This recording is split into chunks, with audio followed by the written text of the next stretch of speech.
अस्सलाम वालेकुम। Welcome to the new video. आज की वीडियो में हम केमिस्ट्री के जो पास्ट पेपर है उसे सोल्व करने वाले हैं। तो पहला एमसीक्यूज है, which product is obtained by hydrolysis of 1 chlorobutane with the aqueous sodium hydroxide. तो हमारे पास यहाँ पे चार ऑप्शंस दी हुई हैं। तो यहाँ पे अगर हम सिंपली देखें तो जो आंसर बनता है वो है अल्फा 1 ब्यूटानॉल। रीजन भी सुन लें। असल में यहाँ पे ये इक्वेशन शो की हुई है जिसमें 1 क्लोरोप्रोपेन है। जब क्लोरोप्रोपेन में जब हम OH देखें, इसकी जगह रिप्लेस हो जाएगा न्यूक्लियोफाइल और यहाँ पे OH लग जाएगा। अब ये अल्कोहल बन गया है। तो वापस क्वेश्चन पे देखें तो 1 ब्यूटानॉल, वहां पे प्रोपेनॉल की एग्जांपल थी, तो यहाँ पे ब्यूटेन दिया हुआ है तो ब्यूटानॉल आ जाएगा। अच्छा, नेक्स्ट है MCQ 82, the treatment of ethene with cold sulphuric acid followed by the reaction with boiling water yields. ये एक अच्छा MCQs है। चार ऑप्शंस अगेन। यहाँ पे अगर हम देखें तो असल में ये एक ही क्वेश्चन में दो स्टेप्स पूछेंगे हैं। पहला इथीन ने कोल्ड वाटर सल्फ्यूरिक एसिड के साथ जो है वो रिएक्ट करना है, उसके बाद वाटर के साथ जो है वो सर रिएक्शन करवाना है। तो पहले बात हम जानते हैं कि इथीन जो है सल्फ्यूरिक एसिड के साथ जब रिएक्ट करवाया तो ये डिहाइड्रेशन, फिर वाटर जब ऐड कर दिया तो अल्कोहल में कन्वर्ट हो जाएगी। तो देखिए एथेनॉल जो है वो हमारे पास बन जाएगा। तो ये जो असल में प्रोसेस है ना, this is process is called hydration of alkenes. असल में अल्कीन्स में देखिए सल्फ्यूरिक एसिड की मौजूदगी में जब अल्कीन्स ने रिएक्ट किया तो यहाँ पे देखें, यहाँ पे सल्फ्यूरिक एसिड के साथ अटैच हो गया और उसके बाद सल्फ्यूरिक एसिड H2SO4 ये चीज यहाँ पे आई और इसमें वाटर जो है इसकी जगह रिप्लेस हो जाएगा। तो ये अल्कोहल सेकेंडरी अल्कोहल बन गया और सल्फ्यूरिक एसिड वैसे ही हमें वापस मिल गया जो कि कैटलिस्ट के तौर पर एक्ट कर रहा था। नेक्स्ट एमसीक्यूज है 83, the average atomic mass of boron is 10.8. It has two isotopes of masses 10 and 11 respectively. What is the percentage of isotopes with the average mass of 10? तो देखिए यहाँ पे चार ऑप्शन हैं। ये वैसे तो सिंपल जो है ना S और P ब्लॉक्स के जो सिंपल एलिमेंट्स हैं, हाइड्रोजन वगैरह, ये बोरोन, इनकी वैल्यूज हमें वैसे ही याद होती हैं। लेकिन अगर नहीं याद, जैसे कि मुझे भी नहीं याद होती, तो मैं कंसेप्ट हमेशा याद रखता हूँ। तो यहाँ पे ऑप्शन तो है अल्फा। ये चीज इंपॉर्टेंट नहीं, आप इसका जो आंसर है ना वो याद रखें, बहुत फायदा होगा आपका। तो एक्सप्लेनेटरी कैलकुलेशन में ये आंसर है। तो देखिए सबसे पहले हम जानते हैं कि एवरेज एटॉमिक मास जो है वो उसका फार्मूला क्या है। Average atomic mass is equal to, ये लिखा हुआ है एटॉमिक मास, किसी भी एलिमेंट का एटॉमिक मास को उसके अबंडेंस के साथ मल्टीप्लाई करें, और इसी तरह कोई और एटम है तो उसके एटॉमिक मास को उसकी अबंडेंस से मल्टीप्लाई करें। तो दोनों को ऐड करके अगर हम 100 पे डिवाइड करें तो ये हमारे पास एवरेज एटॉमिक मास आ जाता है। लेकिन क्वेश्चन की तरफ चलें तो देखिए उसने एवरेज एटॉमिक मास दिया हुआ है और उसमें से हमने बता दिया है कि एक एटॉमिक मास जो है 11 है और एक 10 है, तो हमने 10 वाले की बतानी है। तो यहाँ पे देखें कि हम फर्ज कर लेते हैं कि लेट जो B10 है उसकी अबंडेंस जो है वो x है, क्योंकि ये हमने फाइंड करनी है। अब बताएं मुझे टोटल जो परसेंटेज अगर किसी की पाई जा रही है तो हम कहते हैं कि ये जो अबंडेंस है, दिस अबंडेंस इज 100% अगर एक ही है। लेकिन अगर दो आइसोटोप्स हैं, इसका हम कहते हैं कि एक जो है वो 80% है तो एक 20% है, एक 30 है तो दूसरा 70 है। बिल्कुल इसी तरह अगर एक x% है तो यकीनन हम 100 में x माइनस करेंगे तो जो बाकी आंसर आएगा वो 11 का होगा। तो मेरे ख्याल ये चीज समझ आई होगी। तो इस जो डाटा को हम इस इक्वेशन में पुट करें तो देखें 10 इंटू एक्स, पहले अबंडेंस और उसकी एटॉमिक नंबर, इसी तरह ऊपर भी और नीचे 100। तो इसको जब सोल्व करेंगे तो देख सकते हैं 100 उधर चला गया, ये 10x ये माइनस एक्स, जब फाइनल कैलकुलेशन किया तो 20 आंसर आता है। ये फार्मूला बहुत इंपॉर्टेंट है और ये बहुत अच्छा एक एमसीक्यू था। तो नेक्स्ट एमसीक्यू है, in contact process to which substance adequate quantity of water is added to convert it into sulphuric acid. चार ऑप्शंस है यहाँ पे। आप देखें ये तो सिंपल है, क्वेश्चन देख के पता चल रहा है कि बीटा के अलावा और कोई ऑप्शन ही नहीं बन रही।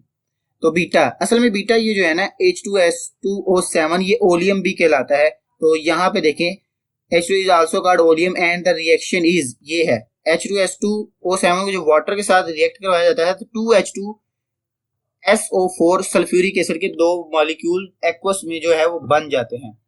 तो नेक्स्ट एमसीक्यू है, which of the equation shows the same twice the enthalpy change of neutralisation as followed by the equation.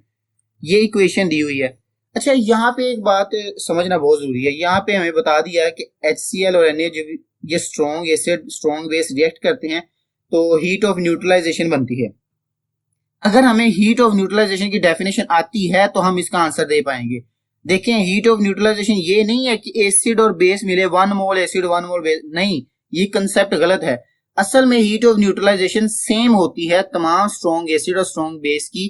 क्यों? क्योंकि इट कैलकुलेटेड या इट डिपेंड्स, आप कह सकते हैं कि 1 मोल ऑफ वाटर, हम डेफिनेशन इसकी ये करते हैं कि strong acid strong base react करें और 1 मोल ऑफ वाटर प्रोड्यूस हो, तो 1 मोल ऑफ वाटर प्रोड्यूस हो तो हम उसकी कैलकुलेशन जो है वो 57.1 है। तो अब यहां पे देखिए ऑप्शन में उसने कहा ट्वाइस होनी चाहिए। अब मुझे बताएं, 1 मोल वाटर के लिए क्या थी? सिंपल 57, यानी जो भी वैल्यू है। लेकिन यहां पे आप देखिए फर्स्ट सेकंड थर्ड और डेल्टा, सभी में पहले तीनों में वाटर 1 मोल है लेकिन एंड वाले में वाटर 2 मोल है। इसका मतलब इसमें जो है कितनी होगी? ट्वाइस होगी इंथैल्पी चेंज, क्योंकि इसमें 2 मोल वाटर प्रोड्यूस हो रहे हैं। तो यहां पे मैं आपकी एक एक्सप्लेनेटरी साइन भी देखें। HCl ने NH के साथ रिएक्ट किया 57 पॉइंट माइनस 57 पॉइंट। तो ये कुछ एक्सप्लेनेटरी नोट्स हैं जो आपके लिए हेल्पिंग कंसेप्ट है, कि आप पढ़ लीजिएगा, इसकी स्क्रीनशॉट ले लें ताकि मैं आगे चलूं, ये बहुत हेल्पफुल है। नेक्स्ट है the decomposition of phosphorus pentachloride in the presence of moisture takes place by the following reaction PCl5। ये सारा रिएक्शन दिया हुआ है, एक स्लो है एक फास्ट रिएक्शन है, फिर इन दोनों को ऐड करके ये फाइनल लिखा हुआ है। अब उससे पूछे the rate equation for this reaction, 4 options. तो ये भी एक बड़ा यानी देखा जाए तो सिंपल ही है। तो पहला ये बात क्लियर होनी चाहिए, जो रेट है it depends on slowest step. Rate determining step हम कहते हैं the slowest step. The slow step क्या है, उसके रिएक्टेंट क्या है? PCl5 और H2O। तो यहाँ पे ऑप्शंस में अगर देखें तो बीटा ऑप्शन, इसमें PCl5 और H2O लिखा हुआ है। यहाँ पे एक्सप्लेनेशन देखें, रेट डिटर्मिनिंग स्टेप जो है ना उसके बारे में सारा कुछ लिखा हुआ है। अगेन आप इसकी स्क्रीनशॉट ले लें, बिल्कुल सिंपल बात है, इसमें कोई ऐसे समझाने वाली नहीं है, वो मैंने सारी बात कर ली है, तो ये हेल्पफुल है। तो नेक्स्ट MCQs है the name of the functional group in the following compound X is. ये कंपाउंड है, इसमें हमने फंक्शनल ग्रुप के नेम्स बताने हैं। तो 4 ऑप्शन अगेन हमारे पास हैं। तो यहाँ पे देखें, पहली बात तो यहाँ पे क्लियर हो जाती है कि जो OH है ना ये इस C और इस C के दरमियान में है, तो इसका मतलब ये अल्कोहल है। और ये जो OH इस कार्बन के साथ जुड़ा हुआ है, तो ये कार्बन आगे जिस कार्बन से, एक ये वाला कार्बन के साथ अटैच है और एक ये कार्बन से, तो ये सेकेंडरी अल्कोहल है। और यहाँ पे नीचे देखें सेकेंडरी अल्कोहल, उसके बाद यहाँ पे ये जो ऑप्शन है ये नाइट्राइल है, NC नाइट्राइल। और तीसरा यहाँ पे ऑप्शन जो हमने देखना है, ऑप्शन में ये जो बेंजीन रिंग है, यहाँ पे बेंजीन रिंग नहीं इसे कह सकते, यही एक ट्रिकी वन था, बेंजीन रिंग नहीं कह सकते। यहाँ पे जो ऑप्शन है पहले ऑप्शन देखें फिर एक्सप्लेनेशन की तरफ चलते हैं। पहले जेन में जो हमारी बात आती है सेकेंडरी अल्कोहल ठीक है, नाइट्राइल भी ठीक है, फिनोल को हम वैसे रिजेक्ट कर देते हैं क्योंकि OH नहीं डायरेक्ट लिखा हुआ। तो बेंजीन रिंग अल्फा और डेल्टा में टाई होता है। अब बेंजीन रिंग इसे क्यों नहीं कह रहे? अब देखिए बेंजीन रिंग जो होता है C6H6 पूरा होना चाहिए, लेकिन अराइल ग्रुप जब इसके साथ ये चीज अटैच हुई, इसका मतलब यहाँ से हाइड्रोजन रिमूव हुआ होगा। जब ये वाला पूरा कंपाउंड इस कार्बन के साथ जुड़ा तो यहाँ से भी हाइड्रोजन रिमूव हुआ होगा। तो अराइल ग्रुप जो है वो चीज होती है जहां से हाइड्रोजन हाइड्रोकार्बन में से हाइड्रोजन रिमूव किया जाए। तो ये मैंने उसकी डेफिनेशन नेट से ढूंढ के आपके लिए लिखी है, आप इसका भी स्क्रीनशॉट ले लें, पढ़ लीजिएगा, बहुत फायदेमंद है आपके लिए। नेक्स्ट MCQ है in the activation energy of the chemical reaction is very low, the rate of that chemical reaction is observe to be very high because. क्यों ज्यादा होता है एक्टिवेशन एनर्जी जो है, अगर लो हो तो रेट क्यों ज्यादा होता है? मतलब मुझे आप एक सिंपल बात बता दें, वेरी सिंपल। अगर आप कोई काम करना चाह रहे हैं आप इजीली कर सकते हैं, लेकिन अगर कोई आपके काम में पंगे ले, आपको जानबूझ के तंग करे, तो वो काम जो इजी है वो काम भी आपके लिए मुश्किल हो जाता है, क्योंकि there is something that stops us, जो हमें रोकती है भाई ये काम नहीं करना। तो ये ही एक्टिवेशन एनर्जी है, यानी को एनर्जी चाहिए रिएक्शन को स्टार्ट करने के लिए। तो एक्टिवेशन एनर्जी भी यही रोल अदा करती है। जब पंगे लेने वाला काम है, तंग करने वाला काम है, हमें टीज करने वाला काम है, तो वो काम आसानी से होगा, हम जल्दी से कर सकेंगे। तो ये कंसेप्ट आप सिंपल एग्जाम्पल दे, अब काम आसानी से करने, अब जब हम कहें कि कोई चीज रिएक्शन हुई है तो रिएक्शन का मतलब ही क्या होता है कि number of effective and fruitful collisions increases, यानी कि जब रिएक्शन तेज होने का मतलब क्या है कि कोलिजन तेज हो रही है। तो बीटा यहाँ पे ऑप्शन है, सिंपल बात। मैंने बहुत अच्छी एग्जांपल से क्लियर किया है। मेरे टीचर, मुझे इस बात का फख्र हासिल है कि मुझे बहुत काबिल टीचर मिले थे। यहाँ पे एक्सप्लेनेशन देख भी सकते हैं। एक्टिवेशन एनर्जी बिल्कुल वही मैंने बात की है, होती क्या है यहाँ पे आप पढ़ सकते हैं। दूसरा इसके बारे में कंसेप्ट दिया हुआ है कि ये बैरियर है, लेकिन हमारा जो क्वेश्चन है उससे रिलेटेड देखें ये। अब मुझे बताएं पहले ग्राफ में क्या यहां से लेके यहां तक एक्टिवेशन एनर्जी है? अब ये एंडोथर्मिक प्रोसेस है, तो एंडोथर्मिक प्रोसेस में एक्टिवेशन एनर्जी क्या ज्यादा है? इस तरह एक्सोथर्मिक में देखें, क्या एक्सोथर्मिक में एक्टिवेशन एनर्जी कम है? ये डिपेंड करता है कि फॉरवर्ड जा रहे हैं या बैकवर्ड आ रहे हैं, लेकिन एक्टिवेशन एनर्जी अगर कम है तो फिर आसानी से रिएक्शन होता है। नेक्स्ट एमसीक्यू है, copper is typical transition metal, its atomic number is 29, in which oxidation state does it have partially field orbital in D subshell. तो आपको सबसे पहले ये चीज याद रखनी होगी, क्रोमियम और कॉपर जो है ना, ये दो एक्सेप्शंस हैं। ये दो जो हैं ये डिफरेंट इलेक्ट्रॉनिक कॉन्फ़िगरेशन शो करते हैं। अब यहां से अगर मैं इसको एक्सप्लेन करूं तो सिंपल, हम जानते हैं उसने एटॉमिक नंबर भी बता दिया, तो हमें just simply electronic configuration calculate करनी थी, लेकिन विद एन एक्सेप्शन। इसका यहाँ पे ऑप्शन जो है वो +2 है। रीजन देखें, यहाँ पे क्वेश्चन देखें, यहाँ पे क्रोमियम का भी आप देख सकते हैं, लेकिन हम मेन टारगेट कॉपर को करते हैं। ये इलेक्ट्रॉनिक कॉन्फ़िगरेशन लिखी हुई है कॉपर की। होना क्या चाहिए था कि इलेक्ट्रॉन पहले 4s में जाएं, बाद में 3d में आए, लेकिन इलेक्ट्रॉन जो है वो सारे 3d में आ गए, 4s में 2 की बजाय यहाँ पे 3d में 10 हो गया। अब यहाँ पे d ऑर्बिटल कंप्लीट है, लेकिन 4s जो है वो 1 है, s ऑर्बिटल इनकम्प्लीट है। अगर 29 जो है वो एटॉमिक नंबर है, 29 एटॉमिक नंबर का मतलब 29 इलेक्ट्रॉन होंगे। अब मुझे बताएं, अगर कॉपर के ऊपर यहाँ पे +1 चार्ज है, तो इसका मतलब सबसे पहले जो इलेक्ट्रॉन निकलेगा वो यहाँ पे से निकलेगा, s में से। तो अभी भी d ऑर्बिटल जो है वो कंप्लीटली फील्ड है। अगर मैं यहाँ पे एक और इलेक्ट्रॉन निकालू, हाँ अब की बार इलेक्ट्रॉन निकलेगा d में से, तो अब जो है d ऑर्बिटल जो है वो हाफ फील्ड होगा। तो क्वेश्चन की तरफ चले, उसने पूछा था कि 29 हो, कब जो है वो पार्शली फील्ड d सबशेल होगा? तो देखें माइनस भी एक इलेक्ट्रॉन हो जो और आ जाएगा, ये बात वैसे की कॉपर वैसे नहीं होगा क्योंकि इसमें फील्ड होता है। अब प्लस एक इलेक्ट्रॉन निकला तो मैंने बताया 4s में से निकलेगा, लेकिन 2 इलेक्ट्रॉन निकले तो d में से होगा, दैट इज वाई अल्फा। तो ये इसका स्क्रीनशॉट ले लें, ये बहुत इंपॉर्टेंट है। क्रोमियम और कॉपर ये जो दो हैं ये एक्सेप्शंस हैं। नेक्स्ट एमसीक्यू है, which of the following compounds will give the secondary alcohol after the reaction of NaBH4, sodium borohydrate. अच्छा, सोडियम बोरोहाइड्रेट के बारे में सिंपल एक बात याद रखें, सोडियम बोरोहाइड्रेट जो है it is a reducing agent. Second year की चैप्टर 12 में लिखा हुआ है, जब रिड्यूसिंग एजेंट की बात करें तो इसका मतलब कि जो ये एल्डिहाइड को और कीटोन्स को रिड्यूस करते हैं। अब इनको रिड्यूस करके अल्कोहल्स बना देते हैं। अब अल्कोहल कब बनेगा? अब यहाँ पे देखें, हाँ उसने कंडीशन लगा दी है सेकेंडरी अल्कोहल बने, ये ट्रिक थी। तो अब मुझे पहले तो बात ये चीज होनी चाहिए ना कि हम ऑप्शन में देखें एल्डिहाइड और कीटोन, तो इस वजह से अल्फा और चार्ली ऑप्शन तो वैसे ही कैंसिल करें ना। की एंड एलिमिनेशन मेथड ये याद रखें, ये बहुत इंपॉर्टेंट है। जो चीज अगर सही आंसर नहीं पता तो फिर ये देखिए गलत कौन से हैं, जो गलत हैं उसको निकालते जाएं, और अल्टीमेटली अब देखें 2 ऑप्शंस वैसे निगलेक्ट हो गई, बीटा और डेल्टा में से हमने फाइंड करना है। इसका मतलब हमारे पास 50% चांस हो गया है कि एमसीक्यू हमारा जो है ठीक होगा। तो इसमें से देखें, यहाँ पे डेल्टा में एल्डिहाइड है और ऊपर बीटा में कीटोन है, तो ये जब करेगा NaBH के साथ रिएक्शन तो इसके नतीजे में अल्कोहल बनेगा, but this is primary alcohol, beta is the option, क्योंकि इसमें सेकेंडरी अल्कोहल बनेगा। यहाँ पे कार्बन जो है वो OH लगा देगा।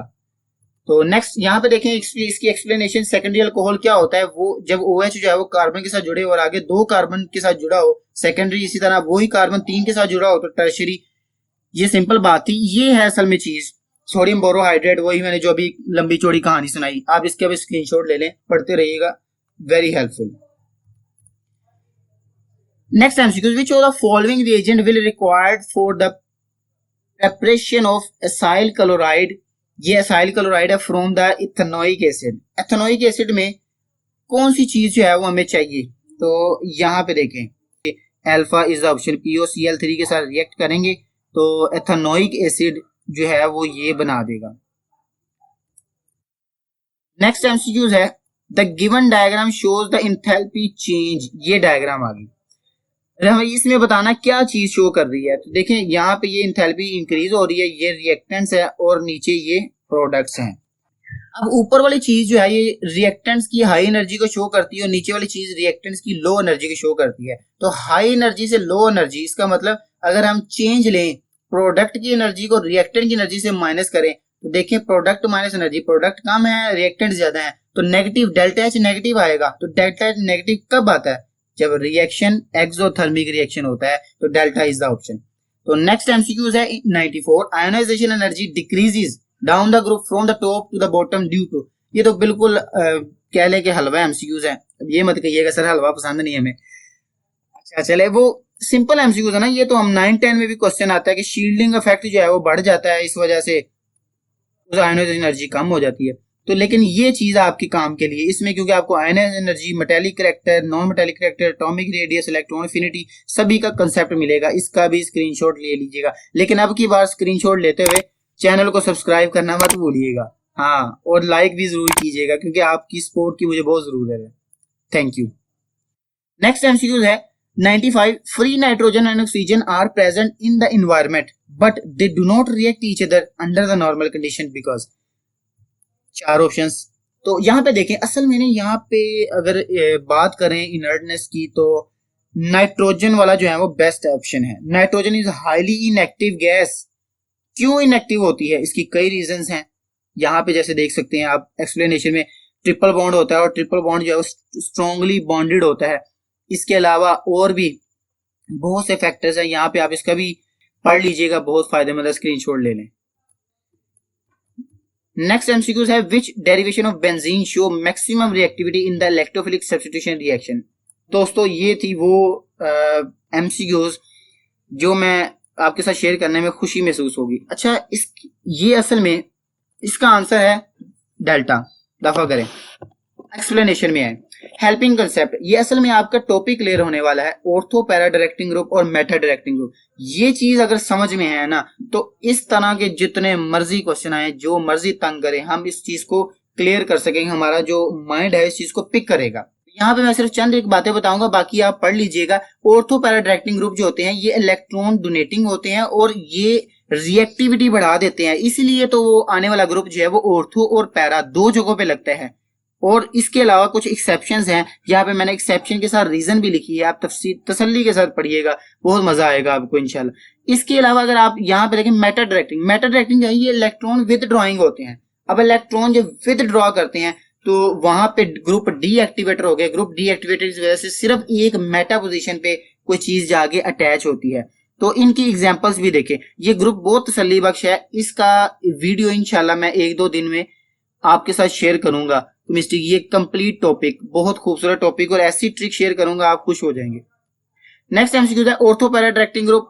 ये कुछ एग्जांपल्स हैं, टेबल बना हुआ है। ऑर्थो पैरा जो है एक्टिवेटिंग भी हो सकते हैं और डीएक्टिवेटिंग भी हो सकते हैं। एक्टिवेटिंग में ये सारी एग्जांपल्स आती हैं, आप पढ़ लीजिएगा।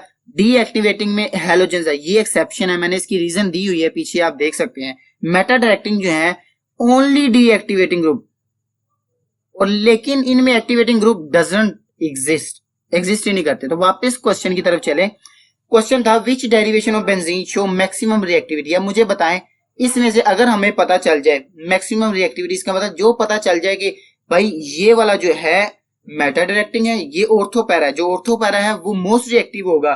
तो आप देखें नाइट्रोबेंजीन, बेंजल्डिहाइड, बेंजोइक एसिड, जो पहले 3 ऑप्शंस हैं ये जो है ये मेटा डायरेक्टिंग है और इस वजह से ये ग्रुप डीएक्टिवेटिंग हुए। तो डेल्टा यहाँ पे ऑप्शन हुई। उम्मीद है कि आपको ये चीज क्लियर होगी। नेक्स्ट एमसीक्यू है which of the following reaction is used for the production of alcohol on the industry scale. ये तो रट्टा मेथड था ना, ये तो याद रखना चाहिए। तो इसका तो बुक में एक लाइन लिखी हुई है, तो उसी से उठा के एमसीक्यूज बना दिया। Delta is option hydration of alkenes. Alkyne की हाइड्रेशन से सल्फ्यूरिक एसिड, हम जानते हैं ना sulphuric acid is a king of chemicals, तो वहां इसको इस्तेमाल करके हम बनाते हैं। तो यहाँ पे अगेन रिएक्शन है, आप देख सकते हैं, जैसे पहला पढ़ा जिसको हाइड्रोजनेशन भी कहते हैं, hydration of alkyne soil. Next MCQ pH of 10⁻² aqueous solution of sodium hydroxide कितनी होगी। अच्छा ये आप ये बात समझे, कंपाउंड उसने दिया हुआ है सोडियम हाइड्रोक्साइड यानी कंपाउंड बेस दिया हुआ है, पूछ पीएच रहा है यानी हमें डोज करने की कोशिश कर रहा है। कोई बात नहीं, हम भी हल करके दिखाएंगे। तो यहाँ पे सिंपल इसकी ऑप्शन जो है वो है अल्फा, लेकिन यहाँ पे इसकी कैलकुलेशन देखें, उस पहले हम पीएच ही फाइंड करेंगे। जो चीज पूछी है वो चीज फाइंड करें, सिंपल ट्रिक, पहला rule.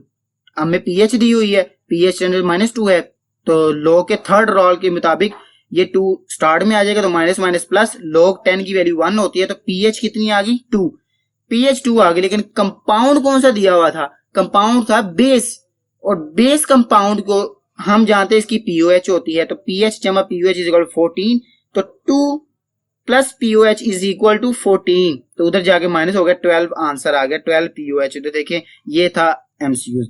Next in the reaction sequence, ये सारा रिएक्शन दिया हुआ है, हमने बताना है कि प्रोडक्ट एंड पे जो प्रोडक्ट बना, ये अगेन एक एमसीक्यूज में 2 टॉपिक्स क्लियर हुए हैं कि CH3 ये जो है ना ये अल्काइल है, अल्कोहलिक QH। हाँ, अगर KOH अल्कोहलिक है तो फिर एलिमिनेशन होगी, ये Br+H निकल कर यहाँ पे डबल बॉन्ड आ जाएगा, मैं भी एक्सप्लेन करता हूं। लेकिन अगर यहाँ पे एक्वस KOH होता तो फिर यहाँ पे अल्कोहल बनता, ये भी एक हमारा चैप्टर 8 में तफसील से लिखा हुआ। लेकिन उसके बाद जब सल्फ्यूरिक एसिड के साथ रिएक्ट करवाएंगे तो डिफरेंट प्रोडक्ट्स बनते हैं। मसलन यहाँ पे जो ऑप्शन है वो देखें अल्फा 2 प्रोपानॉल, रीजन भी सुन लें।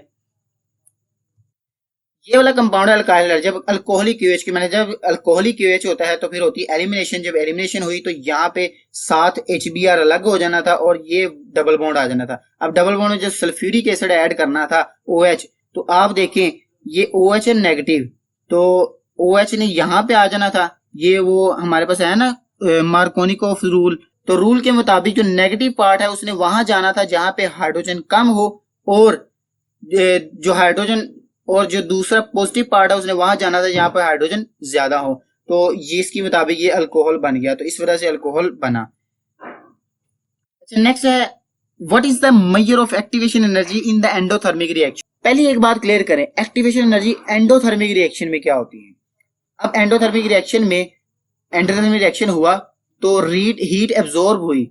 अब इस मुझे बताएं, एक मॉलिक्यूल ए है, बिल्कुल ठंडा मिजाज का, बिल्कुल बैठा हुआ है, कह रहा है कि मुझे रिएक्शन स्टार्ट करने के लिए एनर्जी चाहिए। उसको एनर्जी दी, उसने एनर्जी एब्जॉर्ब कर ली, नहीं भाई बात नहीं बनी, और दो। उसे और एनर्जी दी, उसने और एब्जॉर्ब कर ली, और दो, शाबाश है तेरे, खाई जा रहा है, और दो, एनर्जी देते जा रहे हैं। तो एक लेवल आएगा जब वो एक्टिवेशन एनर्जी क्रॉस करेगा, तो जब वो एक्टिवेशन एनर्जी क्रॉस करेगा तो रिएक्शन होगा। अब मुझे बताएं, पहले वो सिंपल स्टेट ए में था लेकिन बाद में एनर्जी एब्जॉर्ब की, तो इसका मतलब जो प्रोडक्ट बना उसकी एनर्जी ज्यादा, जो रिएक्टेंट था उसकी एनर्जी कम। तो ये डिफरेंस देखें, अब प्रोडक्ट की एनर्जी ज्यादा, तो इसका मतलब दोनों का चेंज लेंगे तो प्लस आएगा। तो फॉरवर्ड रिएक्शन में देखें, the activation energy of backward reaction is less होगी than that of forward reaction. अब ये क्या चीज है, यहाँ पे ग्राफ की मदद से फिर एक्सप्लेन करता हूं। तो ये ग्राफ देखें, तो ये असल में एक्सोथर्मिक रिएक्शन का बना हुआ ग्राफ, तो प्रोडक्ट होने थे ऊपर और रिएक्टेंट होना था नीचे। तो इसका मतलब कि जो फॉरवर्ड रिएक्शन है उसकी एक्टिवेशन एनर्जी ज्यादा होनी थी, जो बैकवर्ड रिएक्शन है उसकी एनर्जी जो है वो कम होनी थी। लेकिन ये एक्सोथर्मिक है, तो यहाँ पे आप देख सकते हैं कि एक्सोथर्मिक में फॉरवर्ड की कम है और बैकवर्ड की ज्यादा है। तो एमसीक्यूज देखें, एमसीक्यूज में ऑप्शन जो आनी थी वो चार्ली ऑप्शन, देखिए एनर्जी ऑफ बैकवर्ड रिएक्शन जो है वो लेस होगी। एक बात मैं यहाँ पे डिस्कस करना चाहूँ, कुछ दोस्त जो है वो एमसीक्यूज बनाने का कह रहे थे, मुझे इस बात की खुशी है कि उन्होंने इस चीज में इंटरेस्ट लिया, लेकिन अब मैं मुंह चूक के एमसीक्यूज बनाना मुनासिब नहीं समझता। मैं आपके साथ एमसीक्यूज बना के फिर बताता हूँ और फिर उसको वेरीफाई करता हूँ, उसके बाद उसकी एक्सप्लेनेशन ढूंढता हूँ और ट्रिक ढूंढता हूँ कि किस तरह आपको वो चीज बनाई जाए, बताई जाए। तो इस वजह से थोड़ा टाइम लगता है। तो नेक्स्ट एमसीक्यूज जो हैं वो इंशाल्लाह जल्द ही आपको मिल जाएंगे। बाकी मैं यही कहूंगा, stay at home, safe at home, thank you. Support जरूर करते रहिएगा, चैनल को सब्सक्राइब करना भी मत भूलिएगा। मिलते हैं अगली वीडियो में, अगली वीडियो तक के लिए अल्लाह हाफिज।